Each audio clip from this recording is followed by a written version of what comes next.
In our today's lecture, we will discuss some examples when three forces are coplanar and concurrent.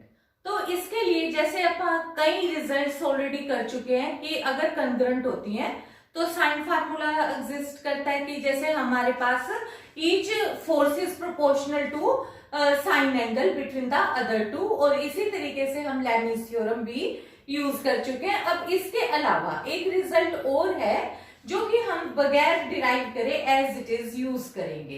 ये हमारे पास है MN theorem, इसका नाम है। उसमें अब अपने पास क्या है कि जब तीन कंकरेंट फोर्सेस हों तो उस केस में हम ये थ्योरम भी यूज कर सकते हैं।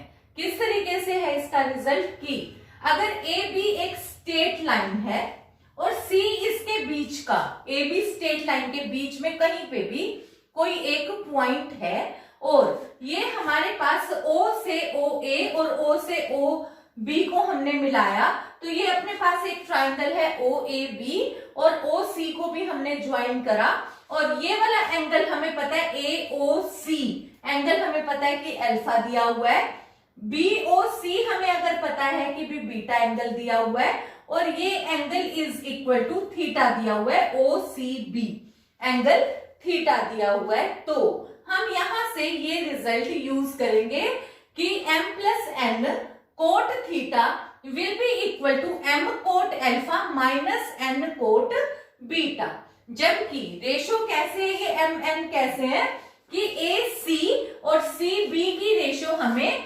m:n दी हुई है। मतलब अगर मेरे को ये m:n पता है कि AC और CB m:n की रेशो में है, तो उस केस में और मुझे इनका प्रोपोर्शनल एंगल मतलब इसके सामने वाला इसका सामने वाला और ये एंगल मुझे पता है, तो उस केस में मैं ये थ्योरम यूज कर सकती हूँ। या फिर देखो ये तो मुझे पता ही है कि ये एंगल A है, ये एंगल B है, और इसी रेशो में मैं इसी को अल्फा और बीटा की बजाय A और B एंगल के अकॉर्डिंग भी यूज कर सकती हूँ। तो अब हम इन्हीं थ्योरम्स को कुछ यूज करके तीन कंकरेंट फोर्सेस से रिलेटेड इक्विलिब्रियम के क्वेश्चंस करेंगे, coplanar three forces when they are concurrent. In this question we have a uniform rod AB is in equilibrium at an angle alpha with the horizontal with its upper end A resting on a smooth peg and its lower end B attached to a light cord which is fastened to a point C in the same plane at A। तो यहाँ पे ये हमारे पास किस तरीके से दिया हुआ है कि AB एक रोड दी हुई है, यहाँ पे वो रेस्टिंग पोजीशन में है और इस तरफ B से एक कोड हमने बांधी है और वो C जहां पे हमने बांधी है वो C जो है वो A के सेम लेवल में है, यानी कि हमने AC को हॉरिजॉन्टल कंसीडर कर लिया। अब देखो यहाँ पे फिर अपने पास क्या है कि prove that angle beta at which the cord is inclined to the horizontal. अब देखो जो ये कोड है ये हॉरिजॉन्टल के साथ यहाँ हमारे को दिया हुआ है कि बीटा एंगल बनाती है। तो देखो जहां स्ट्रिंग बंधी होती है वहां हमारे पास क्या होता है, टेंशन। तो ये टेंशन हमने T इस तरीके से कंसीडर कर ली। अब देखो जो रोड है उसका वेट वर्टिकली डाउनवर्ड्स एक्ट करेगा, रोड का वेट हमने W कंसीडर किया और वो हमने मिड पॉइंट AB के mid point that is G से डाउनवर्ड शो कर दिया। हमने लेट कर लिया कि let length of rod AB is equal to 2A। तो इससे मेरे पास क्या हो गया, AG is equal to BG is equal to AA। ठीक है, फिर अब दोबारा से आ जाओ। अब फिर आगे मुझे क्या दिया हुआ है कि prove that angle beta which the cord is inclined to the horizontal is given by the equation. ये मेरे पास दिया हुआ है और ऊपर क्या दिया हुआ है कि uniform road is equilibrium at an angle alpha with the horizontal. अब जो ये रोड है AB, ये यहाँ पे ये एंगल अल्फा B हॉरिजॉन्टल के साथ मुझे दिया हुआ है कि AB रोड हॉरिजॉन्टल के साथ अल्फा एंगल बना रही है। अब देखो क्वेश्चन को अंडरस्टैंड करो। अब जहां से हमारे पास रेस्ट कर रही है रोड हॉरिजॉन्टल पे, ये हमारे को दिया हुआ है कि upper end A resting on smooth peg. तो जो ये स्मूथ पैग है इसके ऊपर एक नॉर्मल रिएक्शन होगी। अब नॉर्मल रिएक्शन अब हमने लास्ट टाइम बिल्कुल स्टेट शो की थी। अब यहाँ पे यही चीज हमारे को अंडरस्टैंड करनी है, क्योंकि देखो जब हमने कनेक्ट किया है तो यहाँ से ये जो W वेट है ये वर्टिकली डाउनवर्ड्स जा रहा है, इधर से यहाँ पे बीटा एंगल बनाते हुए यहाँ जो टेंशन जा रही है, ये टेंशन और जो ये वेट है ये आके O पॉइंट पे इंटरसेक्ट कर गए। ठीक है, अब जब ये O पॉइंट पे इंटरसेक्ट कर गए तो हमारे को पता है कि अगर तीन फोर्सेस कोप्लेनर हो, इक्विलिब्रियम में हो, तो अगर दो फोर्सेस किसी एक पॉइंट पे इंटरसेक्ट करती है तो तीसरी फोर्स भी उसी पॉइंट पे इंटरसेक्ट करेगी। तो जो नॉर्मल रिएक्शन वाला हमारे को डायरेक्शन लेनी है तो वो हम अपने हिसाब से अब क्वेश्चन के अकॉर्डिंग यूज करेंगे। तो यानी कि अब ये इस रोड AB के साथ 90 डिग्री का एंगल बनाते हुए हमें इस डायरेक्शन में दिखानी है, जो कि T टेंशन और W वाले जो हमारा पॉइंट इंटरसेक्ट करके O बना है उसी पे जाके मिलेगा। तो ये तीन फोर्सेस अब हमारे पास कनग्रेंट हो गई। कौन कौन सी? ये T, ये W और ये R। ठीक है, अब फिर से आ जाओ। अब देखो क्योंकि ये एंगल हमें अल्फा दिया हुआ है और ये 90 डिग्री का है, तो इस वजह से ये एंगल हमारे पास कितना हो गया, जो ये वाला एंगल है ये एंगल हो गया 90 माइनस अल्फा। ये एंगल मेरे पास 90 डिग्री है, इसलिए ये एंगल कितना हो गया, अल्फा। क्लियर है? अब दोबारा आ जाओ। अब ये वाला एंगल मेरे पास बीटा है और ये लाइन क्योंकि एक दूसरे को कट कर रही है और ये वाला फिर इस वजह से ये एंगल भी कितना हो गया, बीटा। अब ये एंगल क्योंकि 90 डिग्री है इसलिए ये वाला एंगल मेरे पास कितना हो गया, 90 माइनस बीटा। ठीक है, अब देखो ये वाला जो एंगल है मेरे पास, अब यहाँ पे क्योंकि ये वाला एंगल अल्फा है और ये वाला एंगल मेरा हो गया 180 माइनस बीटा।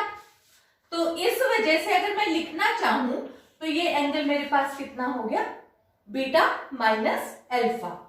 फिर अब इधर आ जाओ, क्योंकि ये एंगल अल्फा है, ये एंगल 90 डिग्री है, तो ये एंगल भी मेरे पास कितना हो गया, 90 माइनस अल्फा।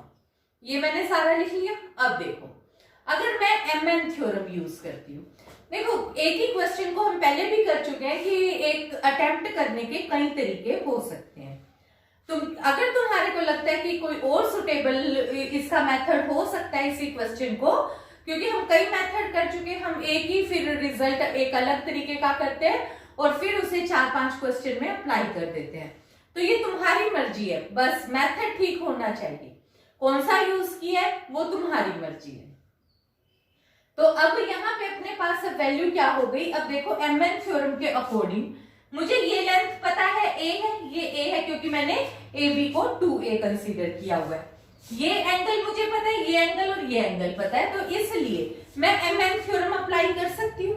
MN थ्योरम के अकॉर्डिंग मेरे पास क्या आ गया, A plus A cot theta, theta की जगह पे कितना है, 90 minus alpha, A cot alpha, alpha की जगह पे कितना एंगल है, 90 माइनस बीटा, और उधर कितना एंगल है बीटा की जगह पे, A कोट अल्फा। ठीक है, अब यहां से देखो 2A हो गया, A कट गया, ये रिजल्ट आ गया 2 tan alpha is equal to tan beta minus cot alpha. यहां से मेरे पास tan बीटा की वैल्यू आ गई।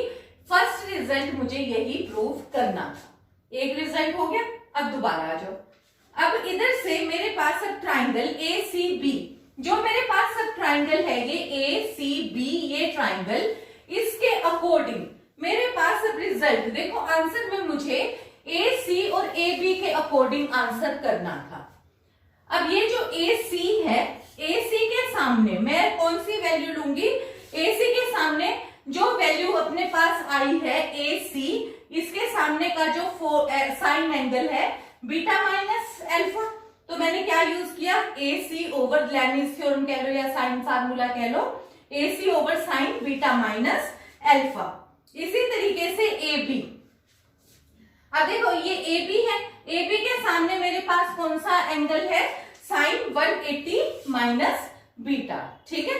अब इसको हमने सोल्व किया, इसको मैं इस साइड ले गई, तो ए सी की वैल्यू क्या हो गई, A B sine beta minus alpha over sine beta, sine beta मैंने नीचे लिख लिया और बीटा माइनस अल्फा को मैंने खोल दिया, sine A cos B minus cos A sine B, यहां से साइन बीटा कट गया, cos alpha minus sine alpha over tan beta आ गया।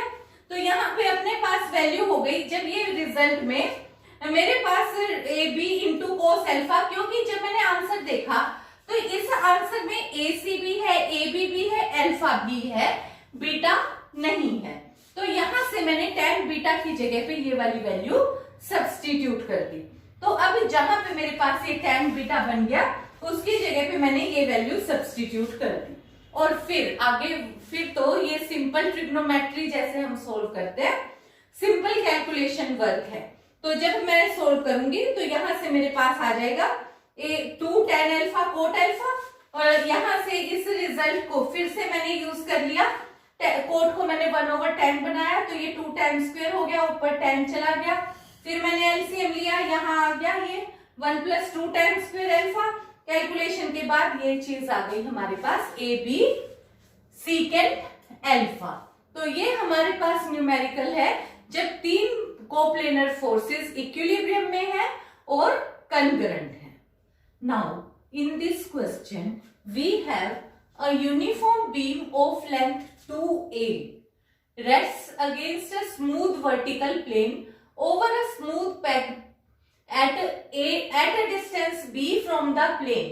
If theta be the inclination of the beam to the vertical, then we have to show that sin cube theta is equal to b over a. तो इसमें हमारे पास अब देखो दिया हुआ क्या है कि ए बी हमने एक बीम कंसीडर कर ली जिसकी लेंथ 2a गिवन है, और फिर वो रेस्ट कहां पे कर रही है, स्मूथ वर्टिकल प्लेन के साथ, तो ए डी को हमने एक वॉल कंसीडर कर लिया। अब वॉल के साथ एक स्मूथ पेग के साथ उसको uniform beam of length rest against a smooth vertical plane over a smooth peg at a distance from the plane. तो यानी कि जो ये एडी है इसके साथ ये जो डिस्टेंस हमारे को पी एल दिया हुआ है, ये डिस्टेंस बी दिया हुआ है, और यहाँ पे ये एक पेग है जिसके ऊपर ये रेस्ट कर रही है, ठीक है। तो ए बी एक मतलब हमारे पास रोड है और ए डी वॉल है, पी हमारे पास पेग है। अब ये चीज हमारे पास है। अब देखो क्योंकि एक कॉर्नर जो रोड का है वो दीवार के साथ इधर लगा हुआ है, तो इसके साथ नॉर्मल रिएक्शन होगी, तो वो तो हमें पता ही है कि अगर वर्टिकल के साथ नॉर्मल रिएक्शन तो बिल्कुल हॉरिजॉन्टल जाएगी, तो वो हमने आर ऐसे शो कर दी। वेट हमें पता है वर्टिकली डाउनवर्ड्स जाएगा, तो इस रोड का वेट डब्ल्यू डाउनवर्ड हमने इस तरीके से शो कर दिया, तो वेट वर्टिकली डाउनवर्ड्स इस तरीके से चला गया।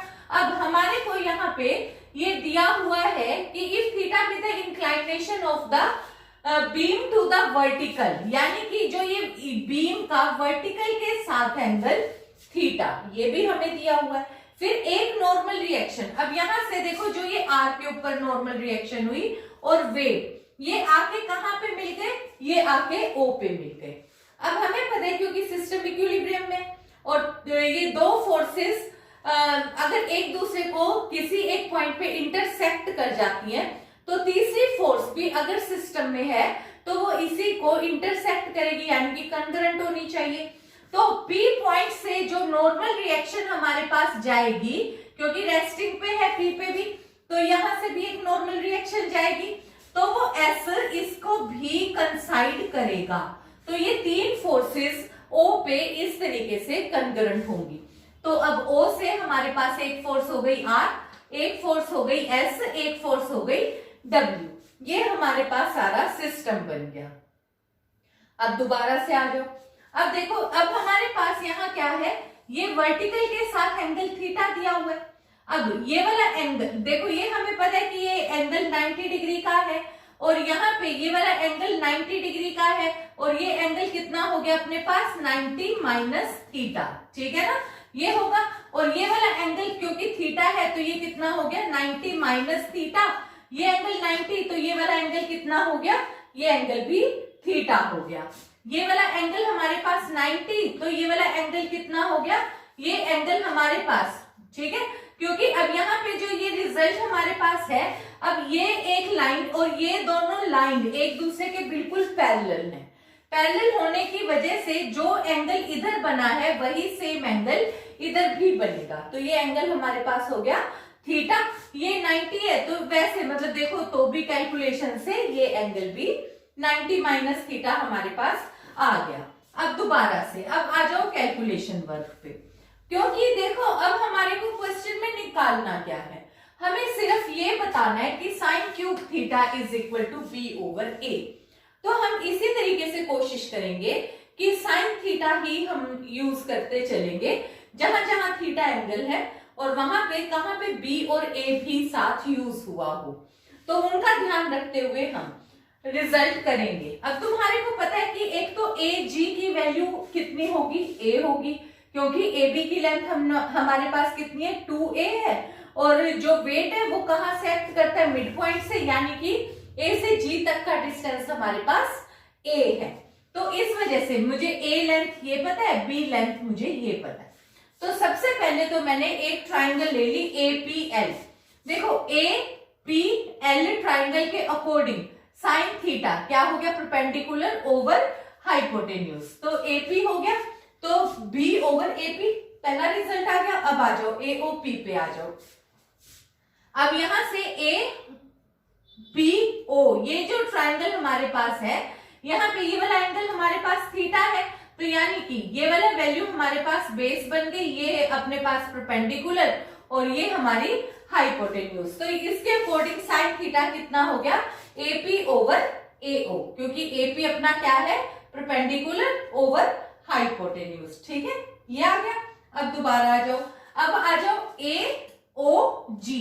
अब यहाँ पे ये वाला एंगल थीटा बना हुआ है, तो ये बेस, ये परपेंडिकुलर, ये हाइपोटेन्यूज, तो यानी कि AO over A G is equal to sine theta, ये हो गया। अब ए जी की वैल्यू तुम्हें पता है कि ए है, तो अब इन तीन को मल्टीप्लाई कर दो, मल्टीप्लाई करोगे तो एपी एपी कट गया, यहां से फिर ये अपने पास एओ कट गया और रिजल्ट कितना आ गया बी ओवर ए, और यही हमें प्रूव करना था।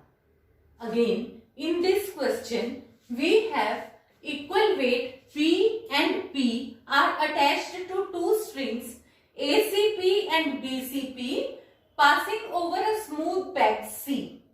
AB is heavy beam of weight W whose center of gravity is A meter from A and B meters from B. Show that AB is inclined to the horizontal at an angle, जो भी हमारे पास answer show करना है। तो अब देखो इसमें हमारे पास अब है क्या कि एक तो रोड ए बी दी हुई है, तो इस तरीके से दी हुई है कि यहाँ पे सी के ऊपर तो weight attached to two weights, peg C है, तो ये हमारे पास एक सी पेग है जिसके साथ ए सी की तरफ दिया हुआ एक वेट, एक बी सी की तरफ पी फोर्स इक्वल दी हुई है, ठीक है, ए सी की तरफ एक बी सी की तरफ दो इक्वल फोर्सेस इस तरीके से हमें दी हुई हैं। अब सेंटर ऑफ ग्रेविटी, देखो सेंटर ऑफ ग्रेविटी मैंने तुम्हारे को कहा है कि हम कहां पे लेते हैं मिड पॉइंट पे रोड के, अगर ना दिया हो, पर यहाँ पे हमारे को दिया हुआ है कि A metres from A and B metres from B, यानी कि A से G तक का डिस्टेंस हमें A दिया हुआ है, G से B तक का डिस्टेंस हमें B दिया हुआ है, तो यानी कि ये वाली वैल्यू A दी हुई है, ये वाली वैल्यू हमें B दी हुई है, ठीक है। अब फिर से आ जाओ, फिर हमारे को हमने कंसीडर कर लिया कि जो ये रोड है ये हॉरिजॉन्टल के साथ एंगल थीटा बना रही है। अगर ये एंगल थीटा बना रही है तो फिर यहाँ पे क्योंकि देखो वेट हमेशा वर्टिकली डाउनवर्ड्स जाता है, तो हॉरिजॉन्टल के साथ के लिए मैंने क्या किया, ए से इसके ऊपर परपेंडिकुलर डाल दिया, तो ये 90 डिग्री का एंगल हो गया, तो ये एंगल कितना हो गया, ये एंगल 90 माइनस थीटा हो गया, क्योंकि ये लाइन और जो ये वेट की ऊपर सी से मैंने मिलाया है, तो ये वाली वैल्यू भी, ये कितना हो गया एंगल 90 माइनस थीटा। अब फिर से आ जाओ। अब देखो एक जो फोर्स है मेरी P, वो किस पॉइंट के अलोंग एक्ट कर रही है, AC के अलोंग, दूसरी BC के अलोंग, और वो उनका कॉमन पॉइंट क्या है, C। अगर वो C पॉइंट पे इंटरसेक्ट कर रही है तो ऑब्वियसली जो वेट W है वो भी उसी C पॉइंट से क्रॉस करेगा, क्योंकि हम काम ही यही करें कि कोप्लेनर फोर्सेस, अगर दो फोर्सेस इंटरसेक्ट करती हैं और सिस्टम इक्विलिब्रियम में हो, तो तीसरी फोर्स भी सेम पॉइंट से क्रॉस करेगी। तो यानी कि जो वेट W वाली फोर्स है वो भी सेम पॉइंट C से क्रॉस करेगी। तो ये मेरी डायग्राम हो जाती है। अब फिर से आ जाओ। देखो जब हमने स्टार्ट किया स्टैटिक्स, तभी से हमने रिजल्टेंट ऑफ फोर्स किया। हमने P और Q फोर्स से स्टार्ट किया कि दो डिफरेंट फोर्सेस हैं, किसी एक पॉइंट पे इंटरसेक्ट करती हैं, तो उनका रिजल्टेंट, अगर हमने फिर पैरेललोग्राम लॉ ऑफ फोर्सेस के अकॉर्डिंग भी बताया था कि उनका डायगोनल के अलोंग एक्ट करेगा और making an angle tan theta, जो भी फिर हमने उसकी वैल्यू निकाली थी रिजल्ट के अकॉर्डिंग। अब ऐसे ही, क्योंकि अगर दो फोर्सेस इक्वल हैं, यानी कि P और P, क्योंकि AC के अलोंग भी फोर्स P है और BC के अलोंग भी फोर्स P है, और सिस्टम बैलेंस में भी है, तो हमारे को पता है कि भी हमने फिर इसमें क्या कंसीडर कर लिया, दो फोर्सेस के बीच का एंगल मैंने 2 अल्फा कंसीडर कर लिया, कि यानी कि मैंने ACB एंगल को 2 अल्फा कंसीडर कर लिया। अब जो इनका रिजल्टेंट है, वो रिजल्टेंट फिर कितना हो जाएगा, वो रिजल्टेंट हो जाएगा 2P cos अल्फा। ये रिजल्ट हम बिल्कुल पैरेललोग्राम लॉ ऑफ फोर्सेस से कर सकते हैं, और ये जो रिजल्टेंट है इसका, वो कहाँ पे एक्ट करता है, वो एक्चुअली में जो दो फोर्सेस हैं उनका बाइसेक्टर होता है। यानी कि बाइसेक्टर का मतलब अब क्या हो गया, यानी कि this angle should be equal to this, तो ये एंगल बाइसेक्टर के अलोंग एक्ट करेगा, और इसकी वैल्यू क्या होगी, 2P cos अल्फा। तो इसकी वजह से यहाँ पे वैल्यू अपने पास कितनी हो गई, तो ये जो रिजल्ट अपने पास आया है, तो P जब इसके अकॉर्डिंग एक्ट कर रहा है, तो जो रिजल्टेंट है वो हमारे पास आ गया 2P cos अल्फा। पर मेरे पास जो सिस्टम है वो बैलेंस इसको कौन सा कर रहा है, वो बैलेंस कर रहा है W। तो यहाँ पे क्योंकि वेट है मेरा W, जो कि यहां से और इसके बाइसेक्टर से ही एक्ट करता हुआ, तो यानी कि W should be equal to 2P cos alpha. तो यहां से फिर मैंने क्या लिखा कि मेरे रिजल्ट के अकॉर्डिंग जो इनका रिजल्टेंट है दो PP फोर्सेस का, वो तीसरे को बैलेंस करता है, पर वो तीसरा बैलेंस वाला कौन सा है हमारे पास, W, यानी कि दोनों सेम है। तो यहां से मैंने cos अल्फा की वैल्यू निकाली W ओवर 2P, फिर मैंने cos इनवर्स को इधर कर दिया, तो यहां से मेरे पास अल्फा का रिजल्ट आ गया cos inverse W over 2P। अब फिर से आ जाओ। अब अपने पास, अब देखो मेरे पास अब क्या हो गया, यहाँ पे मुझे 90 माइनस थीटा एंगल पता चल गया, ठीक है। ये मुझे पता चल गया कि अल्फा अल्फा एंगल है, कि जो W के साथ इंटरसेक्ट कर रहा है पॉइंट, वहां पे मुझे ये भी पता चल गया कि ये दोनों एंगल अल्फा है। फिर मुझे ये MN थ्योरम के अकॉर्डिंग ये डिस्टेंस A और ये डिस्टेंस B भी पता है, तो इससे मैं MN थ्योरम बड़े आसानी से अप्लाई कर सकती हूँ। तो मैंने MN थ्योरम अप्लाई कर दी, वो क्या हो गई, AB cot 90 minus theta is equal to A cot alpha minus B cot alpha. Cot alpha मैंने उधर से कॉमन लिया, तो यहाँ पे क्या हो गया, A माइनस B, और कोट अल्फा की जगह पे मैंने tan 90 माइनस अल्फा लिख लिया, क्योंकि आंसर में मेरे पास tan है, कोट नहीं है। तो मैंने क्या किया, tan में शिफ्ट कर दिया। तो अब मैंने यहाँ पे A प्लस B को भी मैं डिनोमिनेटर में ले गई, तो tan थीटा हो गया A minus B over A plus B, और अल्फा में भी क्योंकि आंसर नहीं है, तो अल्फा की जगह पे मैंने cos inverse W over 2P put कर दिया, पर आंसर साइन में है। फिर मुझे पता है कि sine inverse theta plus cos inverse theta π/2 होता है, तो इससे मैंने π/2 minus cos inverse W over 2P की जगह पे sine inverse W over 2P put कर दिया, और ये वाला tan थीटा भी मैं दूसरी तरफ ले गई, और ये मेरे पास रिक्वायर्ड आंसर आ गया। तो that is all for today, thank you.